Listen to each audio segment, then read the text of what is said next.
يا الله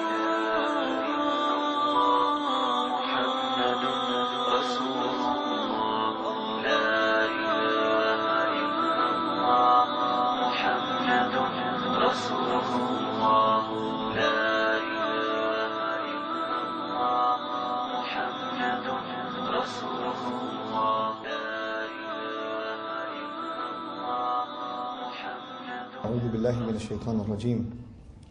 وما أنزلنا عليك الكتاب إلا لتبين لهم الذي اختلفوا فيه وهدى ورحمة لقوم يؤمنون. رب اشرح لي صدري ويسر لي أمري واحلل عقدة من لساني يفقهوا قولي آمين يا رب العالمين. Today, inshallah ta'ala, I'll be talking to you briefly about three observations first, that I have noticed in the last 15 years of trying to teach Muslims about the Quran.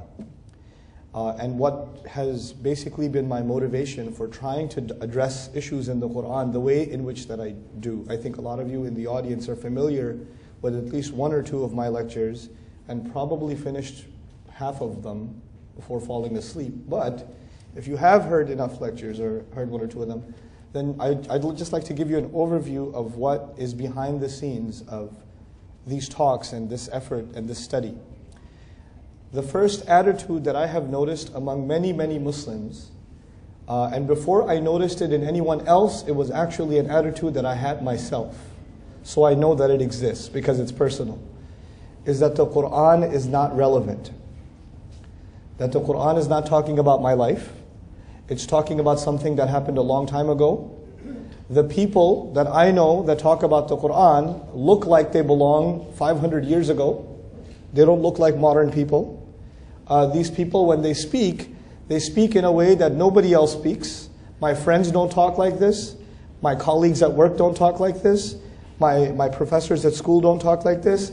As a matter of fact, you could be friends with a khatib. And when you're talking to them, they talk to you perfectly normally. But as soon as they get up on the minbar, they talk differently. They talk like they belong in a different time. And it becomes almost disconnected from you. So the first impression I had of religious conversation, Quran, Sunnah, the whole thing, was that this does not belong in this time. This is some old thing, and this is for people that are old-minded. You cannot have this religion and live in modern times. You cannot combine those two things. It's impossible. That's number one. And as a matter of fact, even in so many lectures that I heard, all they talked about was how bad these times are and how good the old times used to be. That's all they talk about, is these times are very bad and old times were very, very good. And so I say to myself, well, old times are over, so I guess it's bad now. So what's the point? That's the first problem. The second problem I noticed, again, something I noticed in myself, and then I noticed it in now millions of other people, is that this religion and this book is extremely strict, and it's harsh, and it's difficult, and it has rules that are not easy. The rules of this book, the guidelines of this book, that it tells you to do some things that you're not supposed to do, or it forbids you from some things, or it commands you to other things, but its rules are too many, and too heavy, and too difficult, and basically impractical. You can't do it. You just can't do it. If you have to do it, you have to be a very extreme person. You cannot be a normal, happy person and do these rules. As a matter of fact, the more religious you get, the more depressed you get. And the more angry you get.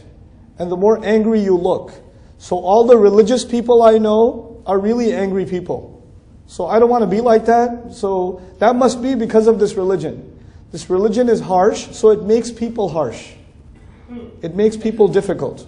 It makes people very angry. As a matter of fact, in my own life, before I turned to the deen of Allah, I was born a Muslim, but you know how it is.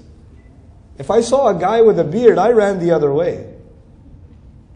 I do not want to be around those guys, because they keep telling me how I'm going to hell. Or they're just going to tell me to do something like go make salat. Or, hey brother, why do you have this? Why are you dressed like that? What are you listening to? What are you watching? Stop. I don't want to talk to you.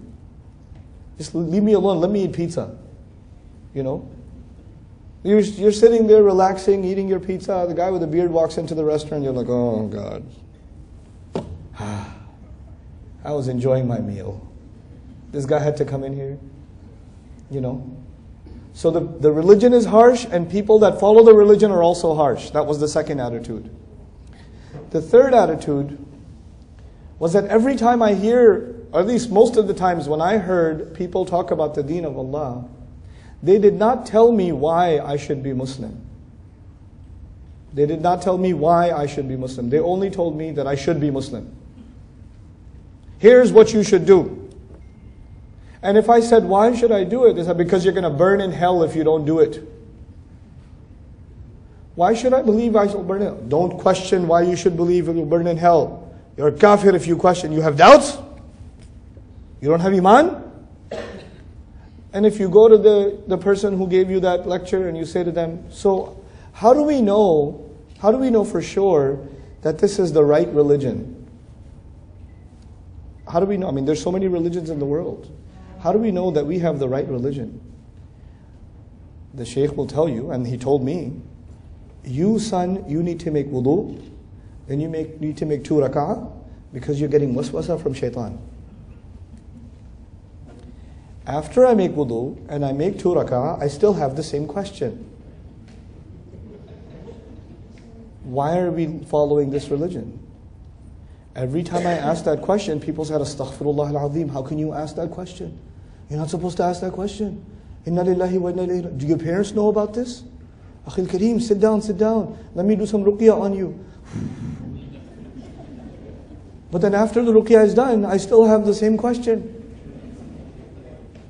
So you know what I started thinking? And millions of young people around the world started thinking? These people don't have an answer to that question. These people, number one, they want you to live like you live, they don't want you to live in 2015, they want you to live in 1275. They want you to live in the time of Umar ibn Khattab radiallahu anhu. That was number one. It's irrelevant for this time. Number two, they're extremely harsh. And number three, they don't want to answer my questions. They think my questions are evil. These 3 reasons are enough, more than enough, for someone to want nothing to do with Islam. If you have these 3 concerns, and you want nothing to do with Islam, I appreciate that, I understand. It's logical. And I can tell you, with a good degree of confidence, I have not been to any country in the world, Muslim or non-Muslim, where there are not people who think exactly like this. For all the people who come and sit in a lecture, there are hundreds and thousands, if not millions of people, Muslim and non-Muslim, who have this problem. They have this problem. And so this is what I noticed for so long. And I stayed away from the Quran for so long in my life for one reason. It doesn't have to do with my time. It's harsh. It's not going to answer my questions. How are my questions? I have questions. I went to college in New York City. I took a philosophy class. And in philosophy class, and in psychology class, and in anthropology class, when I'm studying Freud, when I'm studying, evolution, when I'm studying, modern European philosophy, how is a book 1400 years ago going to answer my questions? Come on. Seriously? It's not going to have answers to my questions. So I have no reason to go to this book. But by the gift of Allah, for no other reason, فَإِنَّ اللَّهَ يَهْدِي مَنْ يَشَاءُ. When I did stumble upon the book of Allah, when I did decide to try to understand the book of Allah, and I was fortunate enough to find some incredible teachers, I realized all 3 of those things were untrue. The book is incredibly relevant. The book has answers to my questions and my problems and my personal problems today. Forget about society's problems and the world's problems. That's stage 2 and stage 3. I'm talking stage 1, my personal problems. It has answers. The second issue was it's harsh. The more I studied the book, I realized people are harsh, but the book is not harsh. Allah sent the book as a rahmah. but we don't have rahmah. So when we talk about the book, but we take out the rahmah. That's what we do. Allah's book doesn't do that, we do that. Okay, we're intolerant. We're intolerant. And I'll talk about that a little bit later, some more. And then the third problem was that people don't want to answer my questions. I have questions and they say, astaghfirullah, this is from shaitan. But the Quran says, Hatu burhanakum in kuntum sadiqeen. The Quran is inviting people to ask questions and bring their criticisms. Which religion in the world says, please, criticize? No other religion other than Islam. Please, we would invite you to question and criticize this book. فَأْتُوا بِسُورَةٍ مِّن مِثْلِهِ وَادْعُوا شُهَدَاءَكُم مِّن دُونِ اللَّهِ. I'm reading this and I'm saying, how can a book do that? I thought this book is supposed to tell me, just believe. And if you don't believe, you will burn. But this book says, no, think for yourself. أَفَلَا تَعْقِلُونَ. No other religion tells you to think. Actually, every other religion tells you, stop thinking and just believe. Stop thinking and just believe. And this book says, you cannot stop thinking. You have to think, and if you think, only then you will believe. There's no other religion like that. So I realized at the age of 19 that I had been cheated by the Muslim Ummah. I felt cheated. I had been Muslim my entire life, and nobody told me that this book actually has the answers, that this book is actually relevant, that this book isn't harsh. So the people around me that I thought will teach me the religion of Islam, they misrepresented its teachings. Personally, I felt very offended. I lost a lot of trust. I did. I didn't trust these people. I wanted to learn it for myself. I'm not blaming everybody who teaches the deen of Allah, but enough people. Enough people. And I was fortunate enough to find some incredible teachers, scholars, that actually, in my opinion, understood the deen in the spirit that it's supposed to be understood. But these people are very few. And you know what else? These teachers that I'm talking about, they're not good speakers. You have to go to them and learn from them. But if I show you a YouTube video of theirs, you'll go to sleep. So you have to go to them. And the people that misrepresented Islam to me, they were very good speakers. They were very good speakers. They're widespread. This is a problem. We keep talking about doing da'wah to non-Muslims.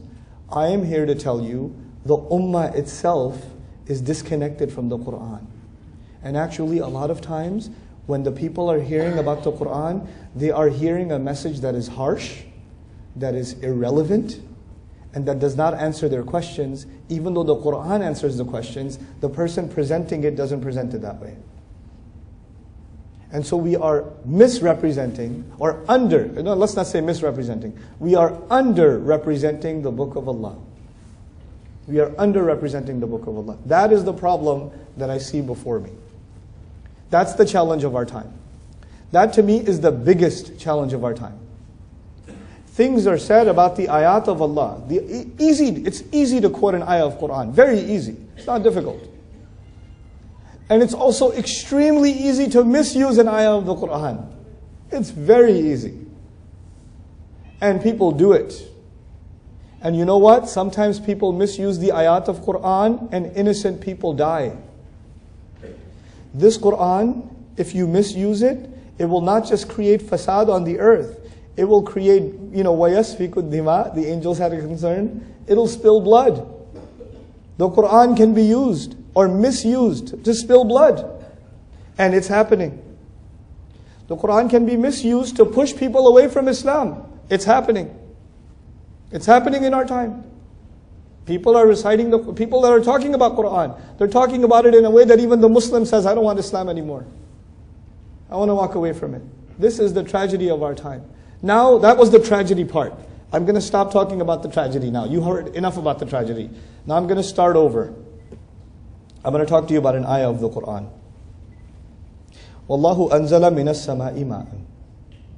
Allah, in fact, He is the one that sent water from the sky. Allah is talking about rain, yes? Now bear with me. فَأَحْيَا بِهِ الْأَرْضَ بَعْدَ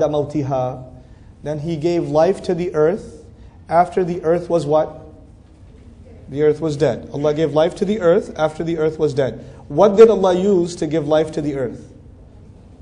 Water. In the example, Allah gave water to the earth, and that way the dead earth comes back to life. Without the rain, does this planet survive? This planet cannot survive without rain. That is the life of this planet. Everybody clear about that? Okay, now let's move forward. ينبت لكم به الزرع والزيتون والنخيل والأعناب ومن كل الثمرات. Both of these ayat belong to Surah An-Nahl. Allah produces for you, by using the water, Allah produces two kinds of things. Let me categorize two kinds of things. He produces farm and, zaytun. You know what zaytun is? Good, olive, very good. And then what nakhil? What's nakhil? Sisters know Arabic vocabulary. Guys are getting some good sleep. I knew that one. Wal a'nab? 3-0. Wal a'nab. Wa min kulli thamarat? 4-0. All kinds of fruits. Now listen, on the one hand you have farm and palm trees and grapes. These things don't grow by themselves. You have to take care of those trees and you have to grow a farm. A farm does not happen by itself. You have to put a lot of work into a farm for it to grow properly. You understand? Okay. Huh? Right. So now when Allah says all kinds of fruits, when He says all kinds of fruits, now if you go into like the South American jungles, or you go into the Africas, will you see all kinds of fruits on the trees? Yeah, all kinds of fruits. But are there farmers in those jungles? No, it goes on its own. What Allah is telling us is He sends water from the sky, and when He sends water from the sky, there is some kind of fruits or vegetation that people have to farm. You have to take care of those plants. Unless you take care of them, they will not grow. And then there are some plants and some fruits that will grow on their own with no effort from you. That's out in the wild, yes? Two kinds of life on the earth come out from the rain. You understand the point so far? Okay. But actually, remarkably, the ayah that I shared with you, وَاللَّهُ أَنزَلَ مِنَ السَّمَاءِ مَاءً, is not actually about the water and the sky. That's its second purpose. Its primary purpose is dictated by the ayah that came before it. And the ayah that came before it is وَمَا أَنزَلْنَا عَلَيْكَ الْكِتَابَ إِلَّا لِتُبَيِّنَ لَهُمْ الَّذِي اخْتَلَفُوا فِيهِ وَهُدًى وَرَحْمَةً لِقَوْمٍ يُؤْمِنُونَ. The previous ayah says, Allah sent the book from the sky. In the next ayah, He said, Allah sent the water from the sky. So if you want to understand the effect of the book of Allah on the earth, if you want to understand the effect of the book of Allah on the earth, you have to understand the effect of water on the earth. You understand? Now, what does water do? Water brings life to the earth. Is it essential for the survival of the earth? Yes. So, if the water is essential for the survival of the earth, the book of Allah, properly delivered to all the places that are morally dead, that are spiritually dead. It has to be delivered properly because rain has to come properly, especially to the places that are dead. It has to go to those places, and even if they have been dead for centuries, it will bring them back to life. So no matter how bad the situation is, no matter how dead the earth is, when water can bring the earth back to life, no matter how bad the political situation of the world is, no matter how bad the moral situation of the world is, no matter how bad the media is in any day and age, no matter how low the Muslims have become, this book has the power to bring people back to life. It has the power to do that. You understand? But when the water comes down, there are two kinds of plants. Plants that grow on their own, and plants that you have to what? Are there people in the world that I never met them? I never met them. I just made a YouTube video. And then they come to me and say, hey, I used to be Christian. I saw your video. I became Muslim. Then I told my family, and they became Muslim. Can we take a picture with you? I was like, yeah, can I take a picture with you?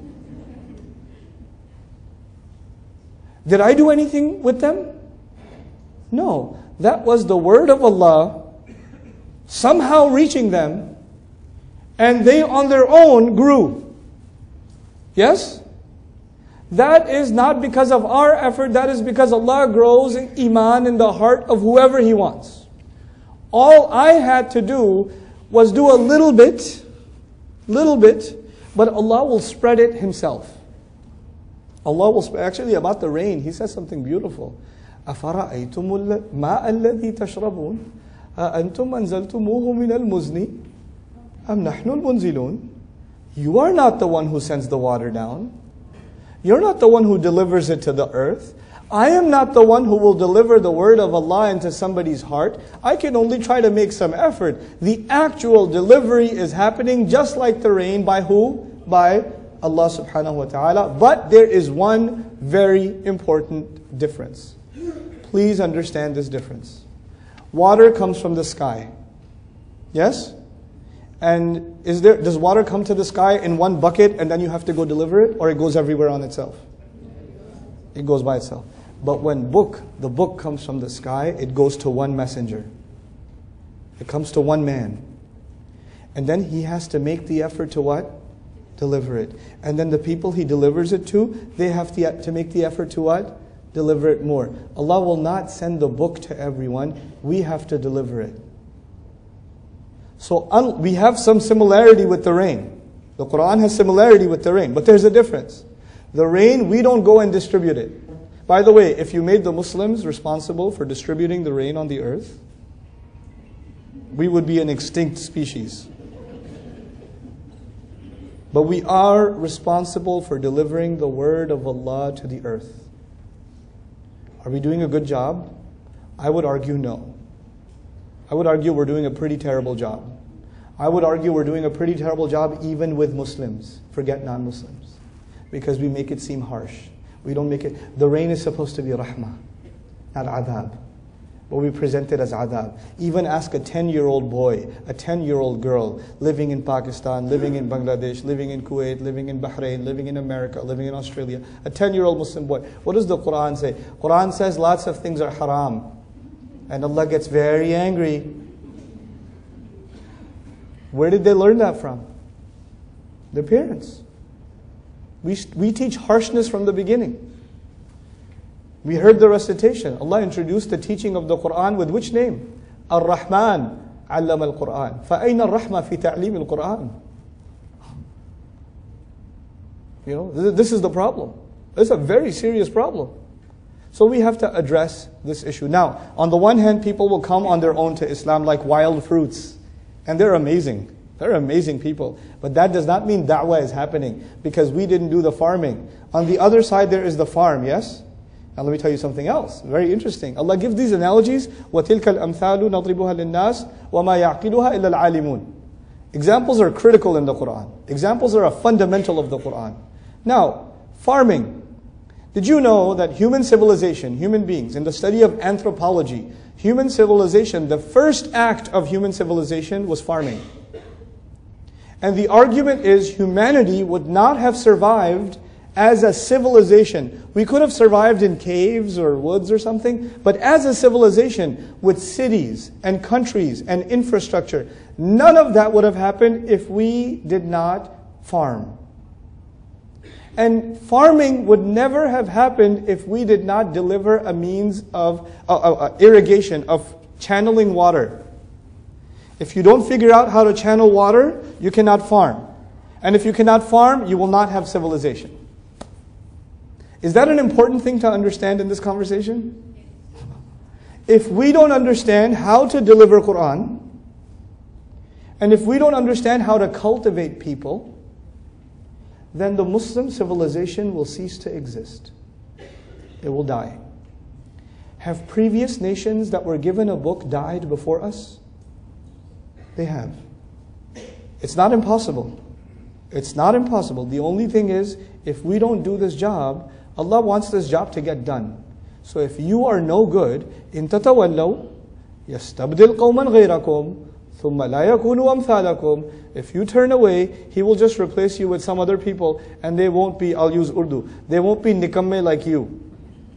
They won't be useless like you. They'll actually do the job. If we don't do our job, Allah does not need us. Wallahu al-ghani wa antum al-fuqara. You don't do your job, Allah will replace you. You are not special to Allah because you are, Muslims for centuries. You're not special to Allah. That means nothing. The Banu Israel are much older as an ummah than we are. Much older. We've only been an ummah for 1400 something years. They were a chosen ummah for thousands of years. Thousands of years. And even then, even though they were so senior, when they turned away, did Allah replace them? Yep. You're not special, I'm not special. We can be replaced. The job is what is important, not you, not me. The job is important. Now let's talk about that job.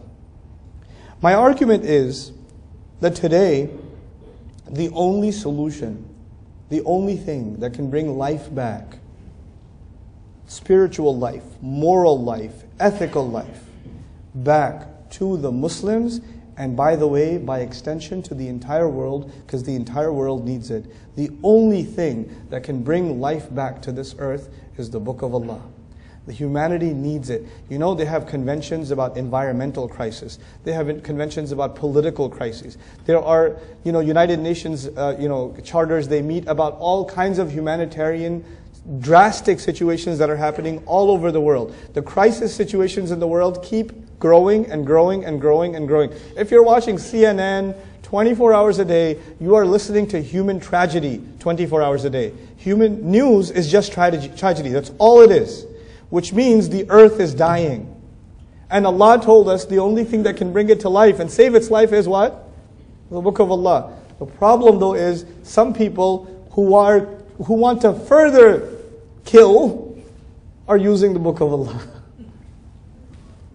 They're using the Book of Allah not to spread life, but to spread death. To spread death. And they claim that they have the right understanding of the Book of Allah. And I argue the following. Here's how we as an ummah have to fix this problem. Nothing, please listen to this carefully, it's going to sound politically incorrect, it's going to sound controversial, some of you will be offended, but I don't care. لا نخاف في الله لومة لائم. Nothing is above the Book of Allah. وَكَلِمَةُ اللَّهِ هِيَ الْعُلْيَا. Nothing is above the Book of Allah. Unfortunately, in our times, sometimes you and I have an idea, we already have an idea, and now we want that idea to be justified by the Book of Allah. So we develop our idea first, and then we find daleel in the Book of Allah. What was on top? Quran or your idea? Your idea, and you put the ayat underneath it to justify. The ayat of Allah are now being used to justify your philosophy. You are not extracting the philosophy and the thinking and the solution from the Book of Allah. You already have the solution. You just want to justify it from the Book of Allah. This is a disservice to the Quran. For example, there are people who talk about the mission of the Quran is da'wah. Where did you get this from? I don't know, but the mission of the Quran is da'wah. So what about the ayat of talaq? What about the ayat of taking care of your parents? What about, yeah, those are important, but the real mission is da'wah. So you decide which ayat are the real mission and which ayat are the... How do you decide? Where did you come from? Who are you to put that rule on top of Allah's book? Da'wah is part of Allah's book's mission. It's not the only mission. It's not the only teaching. I was recently giving a khutbah on Surah Al-Mujadala, and I said, look, every surah is a curriculum from Allah. Every surah is a khutbah from Allah, a sermon, a maw'idah from Allah, yes? And Allah knows what is most important, what is next, what is next, what is next. What He mentions first is the most important thing. Then He mentions what comes next, what comes next. Like any teacher does, the most important lessons come first. Surah Al-Rahman, we just heard the recitation. What's the most important part of Surah Al-Rahman? Ar-Rahmanu 'allama al-Qur'an. Everything else is what? Second. ألم ترى أن الله يعلم ما في السماوات وما في الأرض ما يكون من نجوى ثلاثة إلا هو رابعهم ولا خمسة إلا هو سادسهم ولا أدنى من ذلك ولا أكثر إلا هو معهم أينما كانوا. Wait, Najwa means people conspire against the Prophet ﷺ. People are conspiring sometimes to undermine the Prophet's mission. Sometimes they're conspiring, they're making secret meetings to kill the Prophet ﷺ. That's a pretty serious problem. But in Surah Al-Mujadala, that is problem number what? 2. What was problem number 1? A woman has a problem with her husband. What? No. Yeah, that's a spot. The real issue is Najwa. Who are you to decide?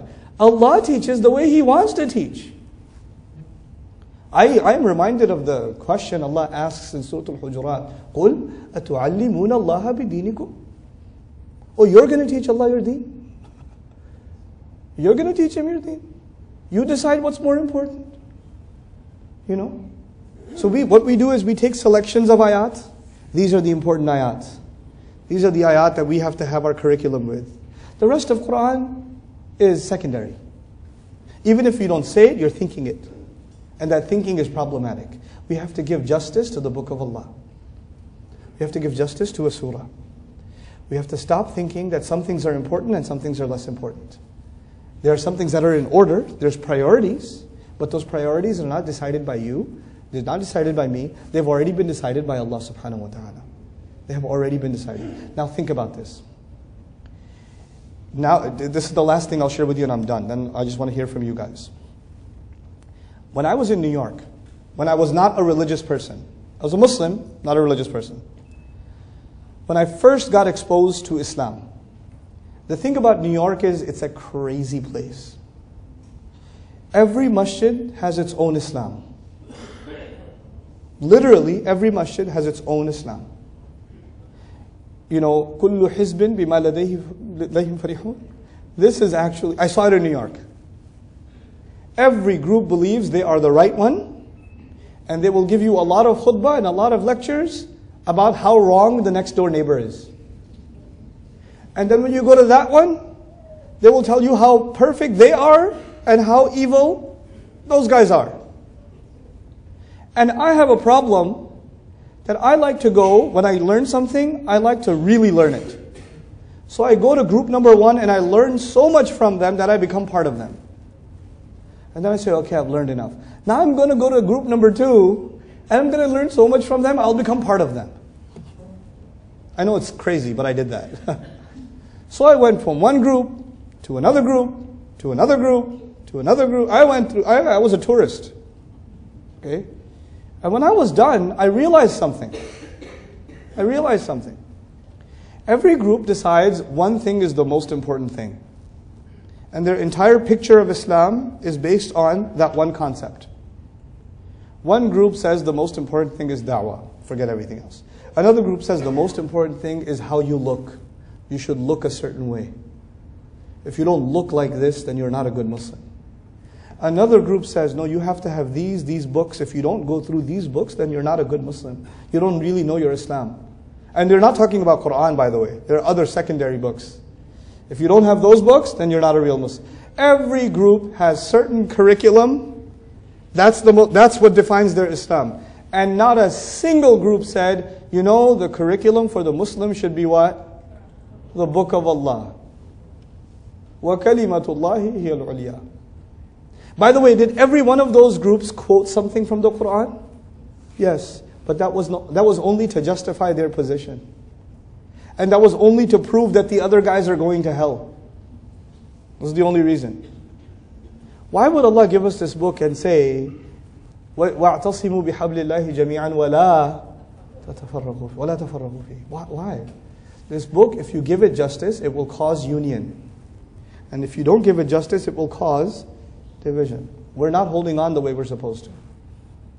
I'll tell you, to make that last point that I just made, which was that we have to think beyond groups. We have to think of ourselves as Muslims. We have to think of ourselves as Muslims. We have to bring normalcy back to the ummah. The only way to do it is, again, putting the book of Allah in its place, in its proper place. I'll tell you a small story. I was giving a lecture in Birmingham, England. And if you've been to Birmingham, England, make istighfar.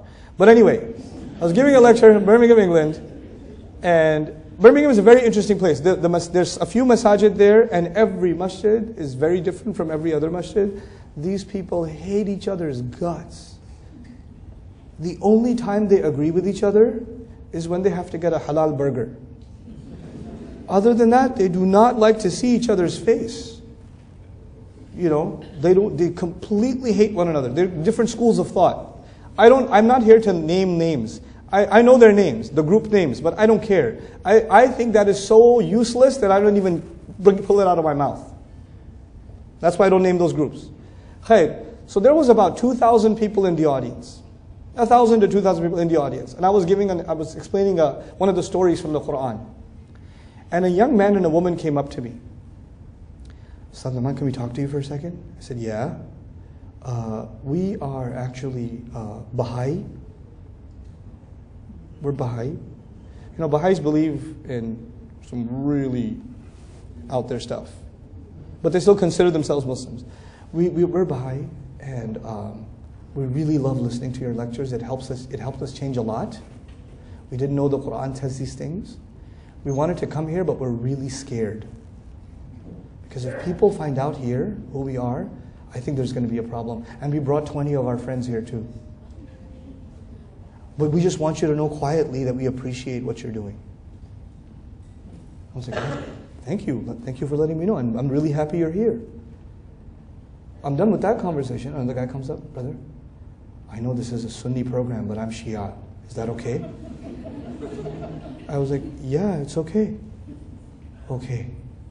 Because my Shia friends and I, we listen to your lectures. I was like, that's cool. Keep it up. Very nice. Don't tell anybody. Yeah, I won't tell anybody. I got it.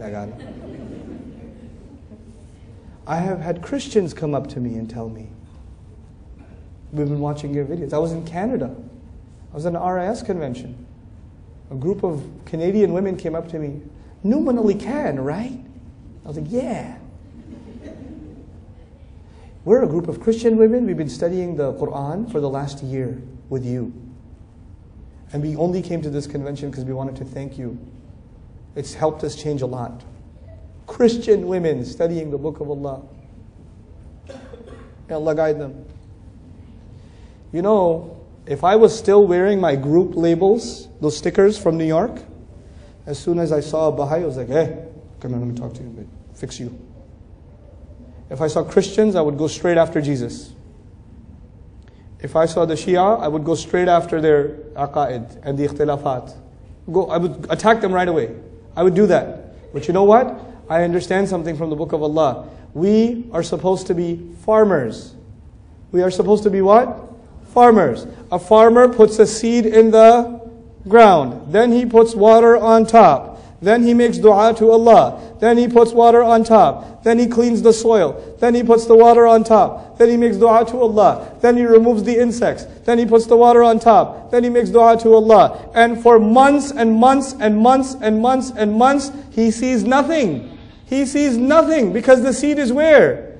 Under the ground. And he doesn't get angry. Hey, why aren't you growing? Let me pull it out. That is not how things grow. You have to let things grow. All you have to do is provide the water.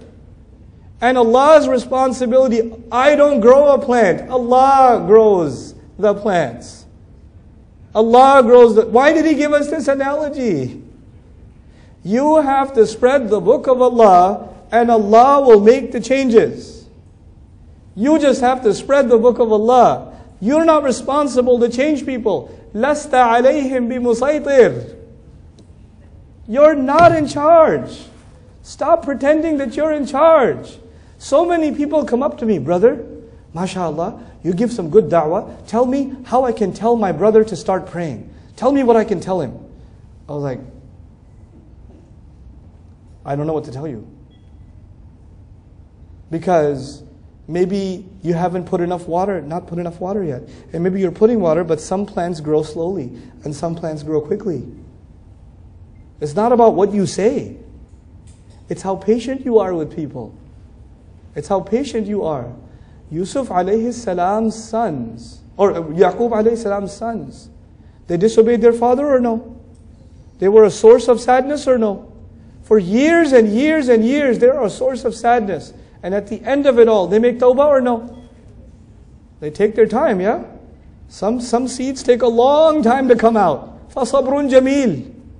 Yaqub alayhi salam doesn't turn to Allah, Ya Allah, give me something I can say to my sons so they can change. It doesn't work like that. It doesn't work like that. We are impatient with each other. We want changes to come like that, quickly. If the best generation took 23 years, first of all, we're not the best generation. But if they took 23 years of exposure to this book, our challenge today is let's re-expose the people to the book of Allah like they've never experienced it before, so they can remove the assumptions that they've had about the book of Allah. Non-Muslims have misconceptions about the Quran, and my conclusion is Muslims have misconceptions about the Quran. We have to fix the misconceptions for the entire world. We have to show the world how beautiful, how remarkable, how incredible, how loving, how merciful, how addictive this book is. That's what we have to do. May Allah Azza wa Jal help us do our job, and may Allah Azza wa Jal increase our love and affection for the book of Allah and the sunnah of His Messenger sallallahu alayhi wa sallam. Barakallahu li wa lakum. Thank you so very much for listening. Jazakumullahu khairan.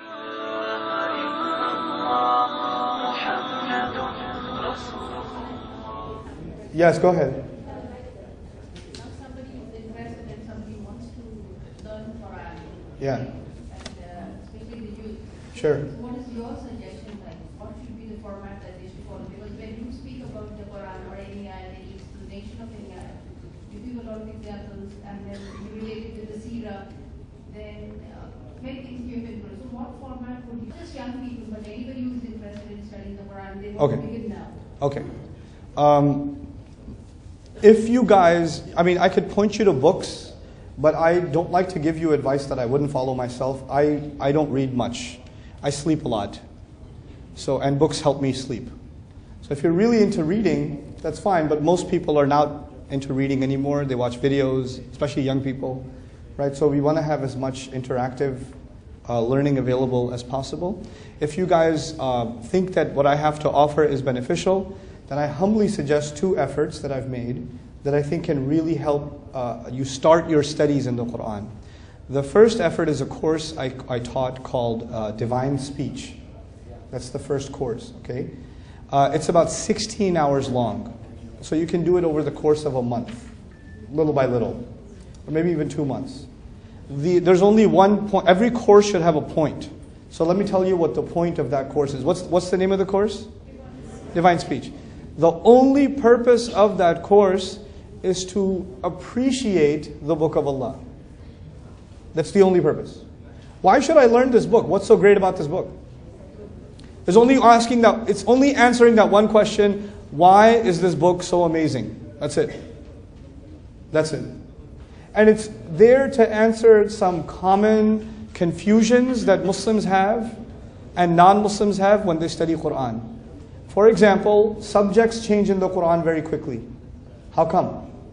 There's a lot of repetition in the Quran. How come? The stories are repeated, a little bit over here, a little bit over there, a little bit over there. How come not put all of them together in one place? Why is it so spread out? How come the Quran is not in the order that it was revealed? So all these questions are logical questions. The problem is you don't get a chance to ask those and get logical answers. Divine Speech is there to help answer those questions, get rid of those criticisms, and actually turn them into something beautiful. That's the first step to me.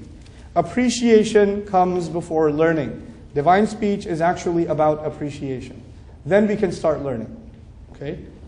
The next step I would suggest is a course I put together called Quran for Young Adults. Even though I said young adults, if you are young at heart, it's okay. Okay? So it's called Quran for Young Adults, and the purpose of that course is to give you an overview of some of the core concepts in the Quran. Some of the fundamental concepts in the Quran. How does Allah talk about belief? How does He talk about belief? How does He talk about good deeds? I spoke with some of you, I remember, outside yesterday. We like to complicate things. Muslims love complication. Quran loves to simplify things. So we love discussing complex issues in Aqidah over 8 volumes. And Ibrahim alayhi salam keeps things very simple. You see what I'm saying? There's no complications with Ibrahim alayhi salam. And he, by the way, he would not be able to take the Aqidah test you would give him. Because it's simple for him, it's straightforward. And we are the religion of him. Millat abikum Ibrahim.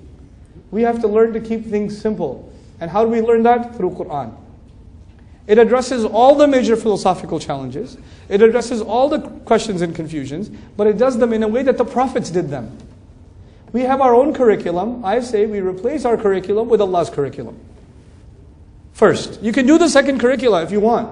You want to go do a PhD in Aqidah? Fine, do it. But do it as step 2. Step 1, just learn the Iman of Ibrahim alayhi salam. Just learn the Iman taught through Fatiha. This is Allah's curriculum on your belief. This is Allah introducing Himself to humanity. Why is this not enough? Why do you think this is not enough? No, I studied Fatiha, but I really want to refine my Aqidah. What are you talking about? What are you talking about? Then people say, Akhi, if you don't study the complexities of Aqidah with a shaykh, then you're not going to have the right Aqidah. Let me ask you something. Let me ask you 2 questions. When you guys know Rasulullah ﷺ was reciting Quran and some jinn passed by. وَإِذْ صَرَفْنَا إِلَيْكَ نَفَرًا مِنَ الْجِنِّ يَسْتَمِعُونَ الْقُرْآنِ. Did these jinns have a ijazah in tajweed or a degree in sharia, or what do they have? Nothing. And did they study many years with Rasulullah ﷺ? No. They were just passing by and they heard what? They heard Quran. And then they were so amazed that they gave a speech. And their speech was so beautiful that Allah put it where? In the Quran. These are unqualified students of Iman that only heard the Quran for a few seconds, and Allah values their words so much that we learn them. And then we write complicated tafsirs of them. That's the funny part. You have Ashab al-Kahf. Which day of the week we recite Surah Al-Kahf? Every Friday. Every Friday. Sunnah.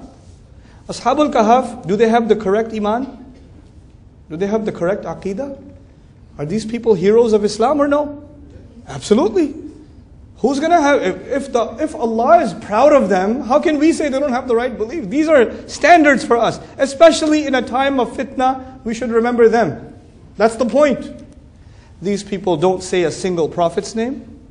These people don't make reference to a single book. They don't give dalil from a single ayah. They don't have any ijazah. They are not ulama. They are not fuqaha. They are not mufassirin. They are nothing. They don't even have a prophet among them. Nothing. All they say is, I don't think we should worship idols. I think we should only worship one God. Simple. And they became heroes to Allah, so He would put them in the Quran. Somebody gets mentioned in a book, it's a big honor. Somebody gets mentioned in the Quran, and it is simple for them. We love complication. Allah teaches simplicity. That's why I'm saying if you bring it back to the book of Allah, things become easy, man. They just become easy. Now, have you read this book? And then have you read the sharh of that book? Then have you read the sharh of the sharh of the sharh of that book with the hashiyah? If you want to do that PhD in studies, in Islamic studies, go ahead. But that's not for the people. For the people is the book of Allah. For everybody else is the book of Allah. Ulama should go in depth. That's fine. But nothing else. That's what we mean when we say kalimatullahi al-ulya. That's what it means. It takes the first place. You begin with that. فَبِذَلِكَ فَلْيَفْرَحُوا. Listen to these words. فَبِذَلِكَ فَلْيَفْرَحُوا. Because of the Quran, because of that, they should be happy. Let me tell you, when you learn your deen, and you don't start with the book of Allah, you will end up learning something that will make you angry, and people around you will be angry when you're around them. You'll learn some angry version of Islam. When you begin with the book of Allah, it brings you joy, and it brings people around you joy. It makes you happy, it makes people around you happy. وَخَيْرٌ مِمَّا يَجْمَعُونَ. It's better than everything they're gathering. So it should be at the fundament. So I mentioned 2 courses. I've done a video explanation, a brief explanation for the entire Quran called Cover to Cover. That's available also, but that would be a step 3. These two should keep you busy for at least a year. And then after that, I'm not too worried. Inshallah ta'ala. First one you said divine speech. What was the next one? Second one is Quran for young adults. Quran for young adults. That's actually, it answers questions like, why should I believe? Why should I be Muslim? What does Islam say about other religions? What's going to happen to good people who die? Like, what's going to happen to Mother Teresa? People have these questions. And I don't know, easy, they're going to burn in hell. No, wait, hold on. Let's talk about this. Let's discuss this. Let's see how Allah deals with this question. So we have to bring nuance back, in-depth studies back of the Book of Allah. By the way, if you're curious, before you ask that question, I'll just tell you myself. If you're curious where I get my stuff from, like my sources, like how do I study Quran, I give a lecture, it's on YouTube, called Ustad Nouman's Study Methodology. My study methodology. I'll briefly mention now, my group and I, we go through about 26 tafasir per ayah.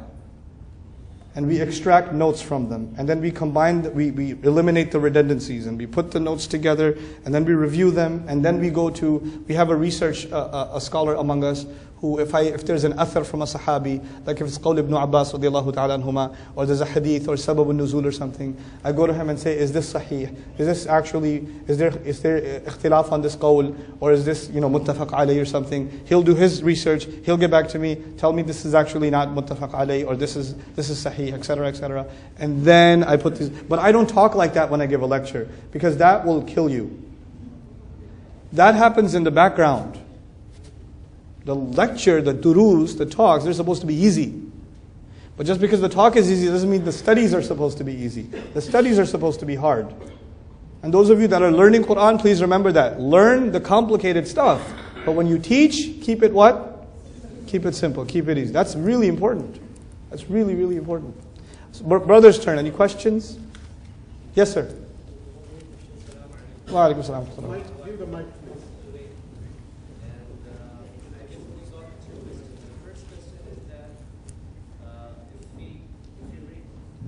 Through the translation of Quran, what we read is that the word he is used for Allah subhanahu wa ta'ala. Very good question, yeah. Whereas he is if you use he or she, okay? Then you're confining him to gender. Exactly, but Allah subhanahu wa ta'ala is pure of gender. Sure, very good, very good. Why we have used this question? Excellent. Question number 1. Wait, let me answer question number 1, because then I'll forget. Sure. Okay. Okay, good. So in English you have he, and you have she, and you have what? No, we don't have. You don't have we.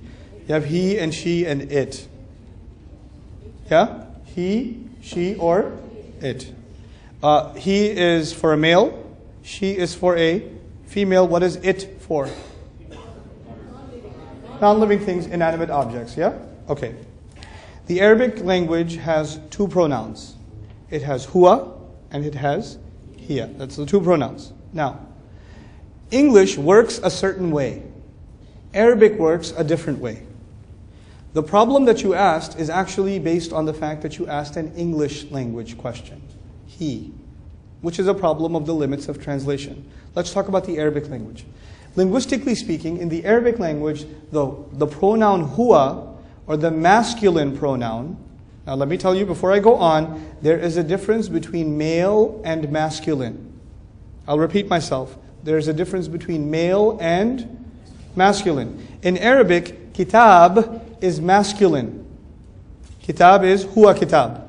It's masculine, but it's not a male. Male is about biology. You understand? Masculine is a grammatical concept.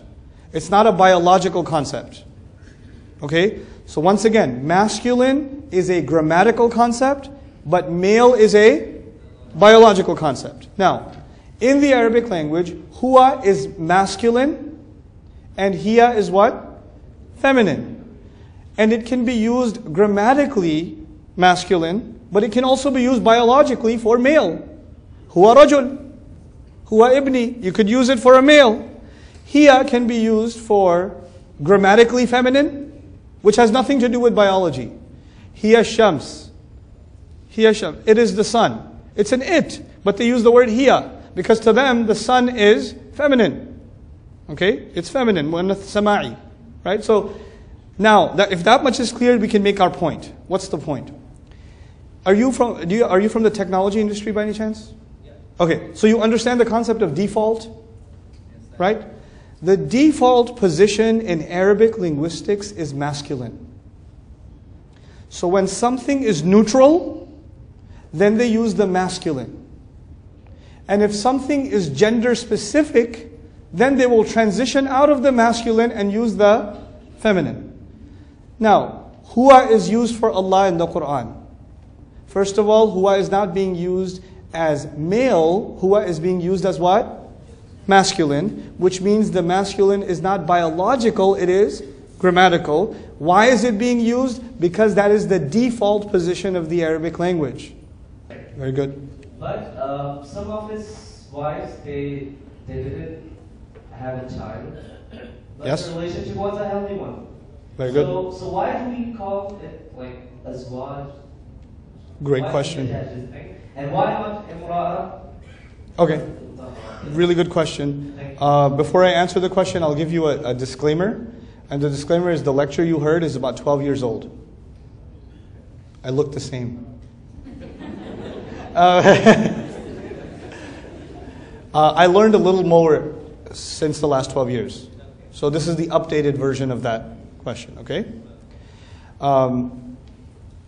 Let's begin with language. The word zawj is used not only for man and woman, it's actually used for anything that complements anything else.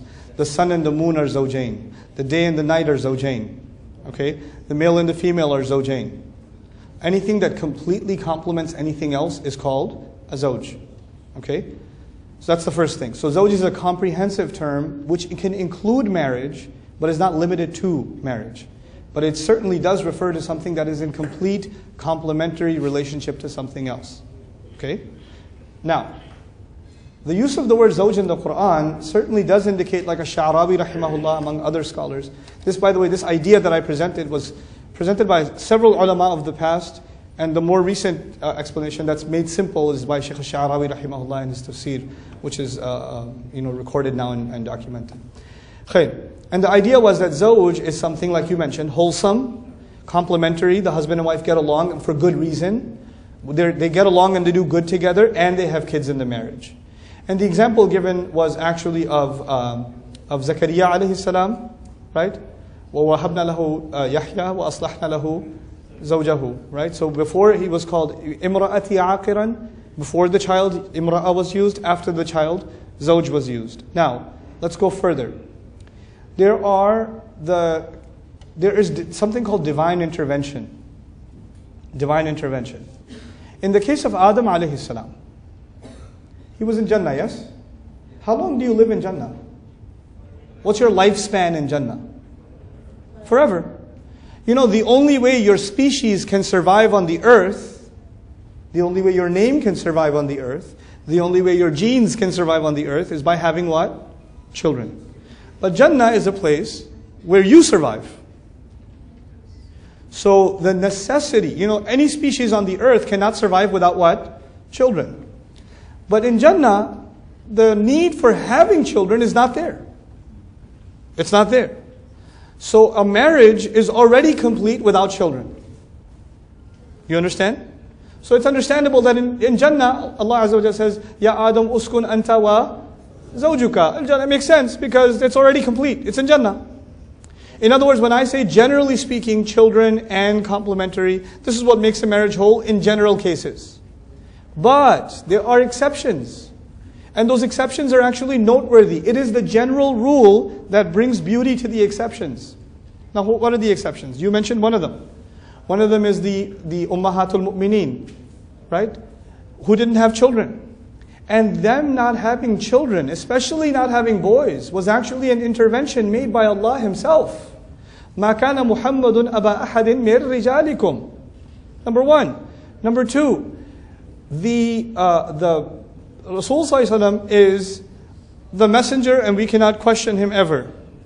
And his wives are what to us? What are they to us?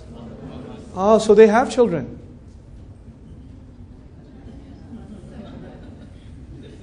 Yes? Allah calls them our, so the relationship is whole. Got it? All right. Yes? We have written questions. Written questions, yeah, written questions. But written questions are so boring.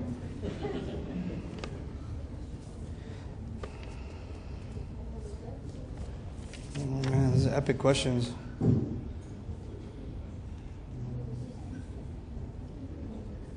Assalamu alaikum. Yeah, thanks. Pakistan. Ustad, since you said huwa is default, right? That's correct, yeah. So what about we? Like we have sent in the Quran. So that's You guys have great questions. You know the answers in this course I call Divine Speech, but I'll tell you anyway. Okay, that's why I really like that course, because all of these questions, I collected them and I made a course out of them. Okay, well, let me give you something about that. Inshallah, this will take 7 or 8 minutes, but I think you'll appreciate it. Okay, why is we used for Allah in the Quran? That's the question. First of all, let's begin with history. The Torah, the Hebrew Bible, that is still somewhat preserved with all of its editings, uses we for God in the Quran. We're not the only one. And I'm not talking about the Christians. I'm talking about the Jews. The Jews believe God has a son? No. They don't. No. Uzair ibn Allah is a very small fraction of Jews. The Arab fraction of Jews. The vast majority of Jews do not believe Uzair is the son of Allah. They do not. I talk to rabbis. I hang out with them. I debate Ibrahim alayhi salam with them. I know. Okay. Jewish scholarship, most of it does not acknowledge Uzair as the son of Allah at all. One fraction of it did, the fraction that lived in Arabia. Okay? But the Jewish tradition is much bigger than what was in Arabia. So Allah refers to some Jews who said that, not all Jews who said that. Okay.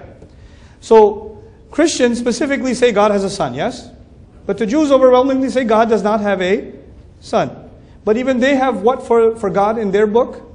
We. And I asked the rabbi, why do you have we? And he said, well, of course, God is royal. He's the king. And kings speak with the plural. Actually, not only kings speak in the plural, even presidents today speak in the plural.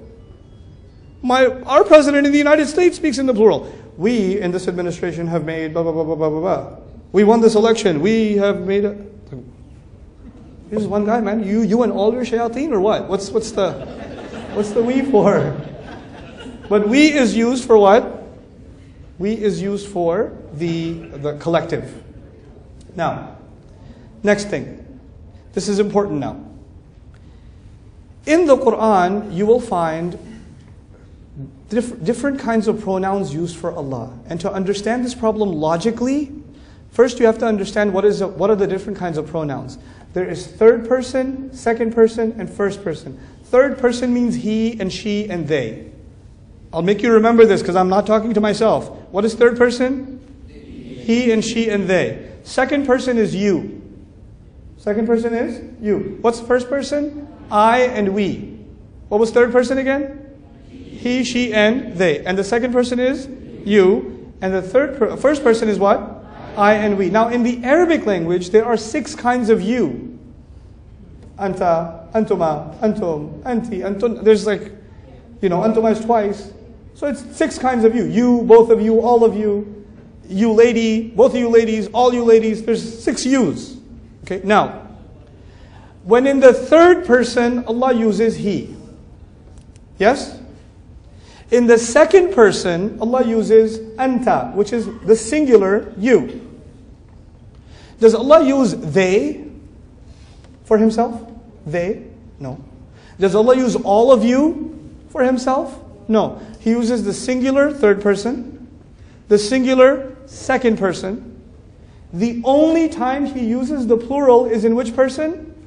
First person. And in first person you find ana and you find nahnu. Now, if this was actually plural, you should find it in the first person, you should also find it in the second person, and you should also find it in the third person. But do you? No, you only find it in the first person, which means it's not literally plural. If it was literally plural, it would be all three persons. That's our first step to the answer. You with me so far? Okay? Because otherwise you would have found hum and antum and nahnu. It's not the case. That's just not the case. Now, the second issue. Nahnu is used, let's talk about how Allah uses these persons. When Allah is being formal, policies, or Allah is distancing Himself from a group of people, you will find the word He, huwa, in the Quran. Why? Because the third person is the most distant pronoun. He's over there. He's over there. The He is used when there's a tab'id. Okay, in balagha, there's tab'id. When he distances himself, he uses He. Now we know where He's used. Where does He use anta? He uses anta when the slave of Allah talks to Allah. Anta maulana fansurna ala al-qawmi al-kafirin. Okay? Innaka anta tawwabur rahim. When the slave talks to Allah, he becomes close to Allah. So he doesn't say huwa, he says anta. He talks to Allah. So Allah gives us the opportunity to address Him using anta. Then what's left? Ana and nahnu. I and we. I and we. Let me start with I. Because the question is, he should have always used I. Let me tell you. There's a king. وَلِلَّهِ الْمَثَلُ الْأَعْلَى. I just want to get a point across. There's a king. Or there's a president. We have made certain policies. We have decided, and somebody starts talking during his speech. And he says, excuse me, I'm talking. He doesn't say, excuse me, we are talking. He says, excuse me. Even though the rest of his speech was what? We. And when he got angry, he did what? I. Okay, same president's talking. We made these policies. We sanctioned this. We provided this. And his baby walks by. Hey, come here, I love you. Everything was we, but what happened? I gets used when there's extreme case of love or extreme case of? Study the Quran, look for I. You'll find extreme love or extreme anger. You'll find tawbah. Ana tawwabur rahim. Tawbah is an extreme act of Allah's love.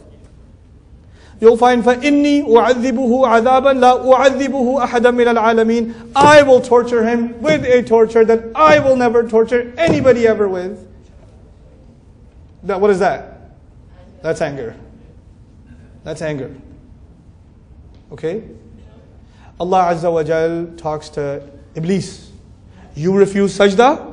إِذْ أَمَرْنَاكَ or إِذْ أَمَرْتُكَ? أَمَرْتُكَ. I commanded you. That shows the anger of Allah. Get it? So, actually, alhamdulillah, Allah does not use ana all the time.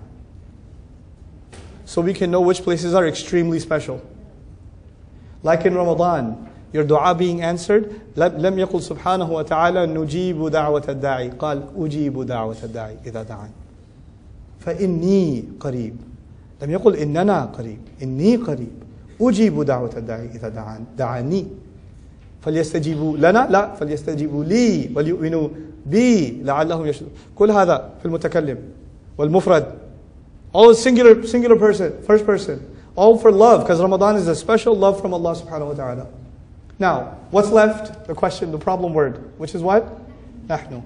Nahnu is used when Allah speaks in the role of a king, in the role of majesty.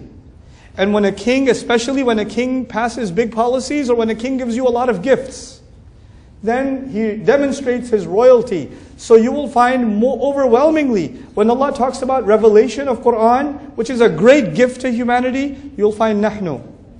Inna nahnu nazzalna dhikra wa inna lahu lahafidhun. Okay?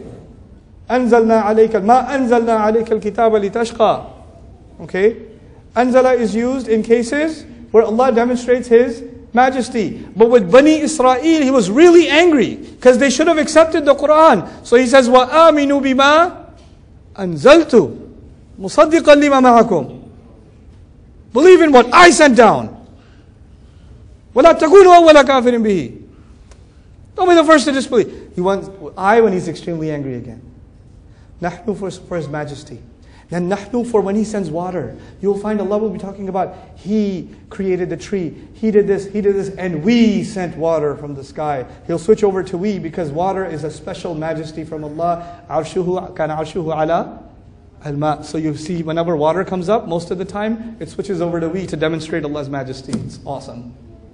It's just so awesome. Here's the last part of this question.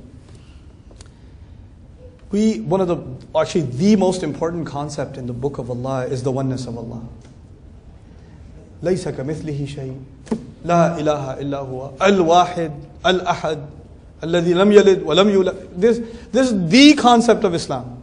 This is the concept of Islam. So then, how does Allah protect this concept even though the word nahnu is there? At the end of all of our explanation, nahnu is still plural, isn't it? Still plural. So how does He protect Tawheed after using nahnu? Study nahnu, we, for Allah in the entire Quran, you will find something. Right before or right after, He will make sure that you learn that He is just one. Every time. Inna a'tainaka al-kawthar. We gave you Kawthar. Who gave you Kawthar? We. The next ayah. Pray to us? No. فَصَلِّ لِي رَبِّكَ. لم يقل فَصَلِّ لَنَا. Okay? So that you never forget that we is about one. So he switches immediately. Every time. Every time. إِنَّا أَنزَلْنَاهُ فِي لَيْلَةِ الْقَدْرِ. We sent it down in Laylatul Qadr, yes? تَنَزَّلُ الْمَلَائِكَةُ. Finish the ayah? تَنَزَّلُ الْمَلَائِكَةُ. بِإِذْنِنَا. بِإِذْنِ رَبِّ. Okay, now it's clear, it's just one Rabb. Get it? So this is an amazing phenomenon in the Quran, the transitions of pronouns in the Quran. It's a remarkable study. This is absolutely a remarkable study. You have some really cool questions. I'll just take one more question. ये उर्दू का मैं सवाल है, मैं उर्दू का जवाब दे दूं? किसे एतराज़ है? उर्दू में पूछ रहा हूँ किसे एतराज़ है? उसे क्या समझ आएगी? चलो खैर, किसी को एतराज़ नहीं है तो मैं उर्दू में। अच्छा, दाई का फ़र्ज़ मनसबी क्या है और ख़वातीन पे ये काम किस तरह बेहतर तौर पर अंजाम दे सकती हैं? इस सवाल में बहुत सारी मुश्किलें हैं। एक तो लफ्ज़ मनसबी आपने इस्तेमाल किया है, जो आपने पता नहीं कौन सी डिक्शनरी से निकाल के लिया है। मुझे इतनी हाई उर्दू नहीं आती। दाई का फ़र्ज़ क्या है मुझे इतना पता है। हाँ, English? Okay, fine. What is the role of a da'i and how can women fulfill that role? Basically. Sorry, my Urdu ran out. So here's the thing about being a da'i. Our deen, our job is not to be a da'i. Our job is to be a Muslim. Ibrahim alayhi salam gave us this deen, the name of this deen, and he said, رَبَّنَا وَجْعَلْنَا مُسْلِمَيْنِ لَكَ وَمِنْ ذُرِّيَّتِنَا أُمَّةً دَاعِيَةً قال أُمَّةً مُسْلِمَةً. Our role is to be a Muslim. Never lose that title. This is the title that we are proud of. Everything else is a piece of this one tree. Everything else is the fruit of this one tree. Your job in life is not to be a da'i. Your job in life is to be a Muslim. Now, as a Muslim, you have lots of responsibilities. Some responsibilities you absolutely have to fulfill every single day. As a parent, I have responsibilities to my child. I have responsibilities to my parents. I have responsibilities to Allah for salah. I have responsibilities of earning. I have these responsibilities every day, and I have to fulfill them. and I have to try to do justice to all of them. For men, you have to give time to your wife, you have to give time to your children, you have to give time to your parents, you have to give time to Allah's house, the masjid, you have to give time to your job, you have to give time to your health, you have to give time to your learning, you have to give time to your friends. Oh my God, I ran out of time. You have to give time to your rest. Yes or no? You have to give time to relax. You need it. You need to chill out and just do nothing or do something stupid. You need time for that too. You need time for these things, and you need to balance all of those things. And by the way, in the middle of all of that, you should make time to represent the deen of Allah as best you can. Now, does that mean you have to go on the street and do da'wah? If you have time, it's a nice thing to do. But if you don't have time, you are not missing an obligation. You are not missing an obligation. Allah did not tell every single Muslim to go out and do da'wah. Allah Azza wa Jal made that the responsibility of an ummah. And by the way, when you find that balance between all of those things, man, that is the greatest da'wah you will ever do, because the world is out of balance. Nobody knows how to balance their life. People do good in their career and they destroy their family. People take care of their family, they destroy their business. People take care of their children, ruin their marriage. People take care of their parents, forget about their kids. People take care of their kids, forget about their parents. There's all these imbalances. Who is supposed to represent balance? This Muslim. And when you have balance, people will say, hey, where do you get this balance from? That's so nice. Well, it's from Islam. People will be attracted to this balance. Instead of giving people durus about balance, live it. Be it.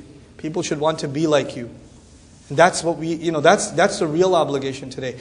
I'll tell you the extreme that's happening. I find it very disturbing. People want to study Quran, people want to study Hadith, and they want to study it 8 hours a day. If you're studying that 8 hours a day, your husband or your wife is not getting time from you. Your children are not getting time from you. You're not doing proper exercise. You're probably not eating healthy either. You're not keeping connections with your relationships. Allah does not want you to study the Quran and forget about your life. This is not a service to Islam. This is imbalance. This is what the Quran came to correct. How can you sit there reading Quran and read قُلْ سِيرُوا فِي الْأَرْضِ? What does سِيرُوا فِي الْأَرْضِ mean? Go out in the land. And you're reading Tafsir Ibn Kathir, ماذا قال في سيروا في الأرض, Al-Qurtubi, سيروا في الأرض, قال فلان وفلان.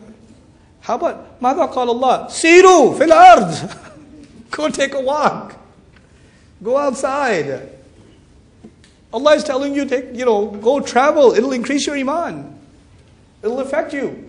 The book pushes you to go stop reading sometimes and go experience. The best tafsir of أَوَلَمْ يَرَوْا إِلَى الطَّيْرِ فَوْقَهُمْ صَافَّاتٍ وَيَقْبِضْنَا is not in a book.